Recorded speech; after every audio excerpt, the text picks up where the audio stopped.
বিশ্ব রাজনীতির মঞ্চে এখন এক নাটকীয় মুহূর্ত। একদিকে উত্তপ্ত মধ্যপ্রাচ্য, অন্যদিকে শান্তির শেষ চেষ্টা।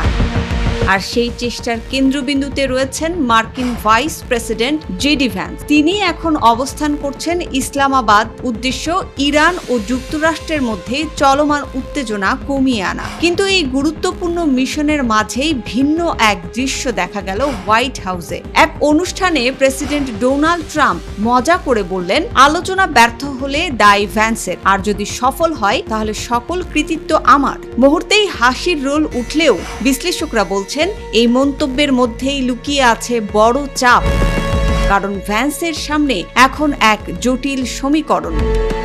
একদিকে তেহরানের কড়া অবস্থান, অন্যদিকে ইসরায়েলের কঠোর মনোভাব, সঙ্গে রয়েছে ইউরোপীয় মিত্রদের দ্বিধা আর ট্রাম্পের নিজস্ব অনিশ্চিত কূটনৈতিক বার্তা। এই আলোচনা শুধু একটি যুদ্ধ থামাতেই চেষ্টা নয়, এটি ভ্যান্সের রাজনৈতিক ভবিষ্যতেরও বড় পরীক্ষা। 2028 সালের নির্বাচনের সম্ভাব্য প্রার্থী হিসেবে তার প্রতিটি পদক্ষেপ এখন নজরবন্দী। সব মিলিয়ে ইসলামাবাদের এই আলোচনাকে অনেকেই বলছেন রাজনৈতিক ক্ষেত্র। আর এখানেই ঠিক হবে জেডি ভ্যান্স কি হবেন সফল কূটনৈতিক, নাকি এই মিশনই হয়ে উঠবে তার জন্য সবচেয়ে বড় চ্যালেঞ্জ।